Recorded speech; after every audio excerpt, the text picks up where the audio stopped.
মোটামুটি 2 থেকে আড়াই দিন ট্রেনে জার্নি করার পর আমরা পৌঁছে গেলাম জম্মুতে। জম্মুতে নামার পর যে আনন্দটা হচ্ছিল তার বলার অপেক্ষা রাখে না। তবে আনন্দটা কিছুক্ষণ পর একটু দমেই গেল। কারণ একটাই, এতটা জার্নি করার পর শরীর চাইছিল বিশ্রাম, আর সময় বলছিল এখনও বাকি প্রায় 6 থেকে 8 ঘন্টার জার্নি। কারণ সেদিন আমাদের জম্মুতে থাকার কোনো ব্যবস্থা ছিল না। আমরা মোট 18 জন ছিলাম।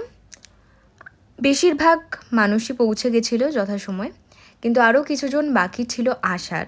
তারা আসতো এর পরের ট্রেনে, তাই আরও অপেক্ষা করতে হবে 3 থেকে 4 ঘন্টা।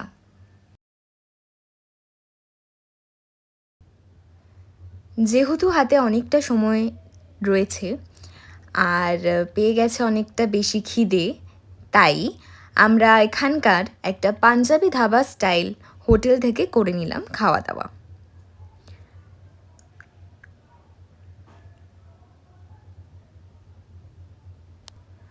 ছিল কুলচা, তার সঙ্গে ছিল রাজমা, আর সবথেকে স্পেশাল যেটা ছিল সেটা হলো এখানকার ছাঁচ।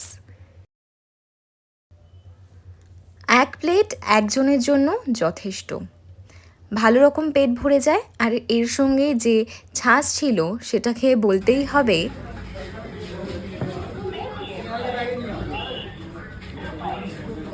পেটটা ঠান্ডা হয়ে গেল।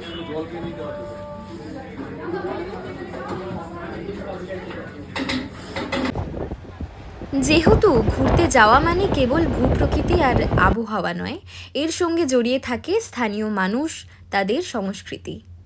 তাই বেড়ানোর অভিজ্ঞতা তাদের আচরণ, ব্যবহার, আতিথেয়তার উপরও নির্ভর করে।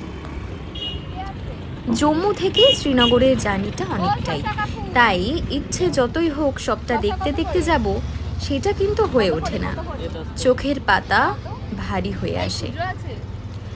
এই আধা ঘুম আর আধা জাগরণের মাঝে কখন যে সমতল থেকে পাহাড়, এক পাহাড় থেকে অন্য পাহাড়, কতগুলো টানেল পেরিয়ে কিছুটা জ্যাম কাটিয়ে পৌঁছে যাব কাঙ্ক্ষিত লক্ষ্যে।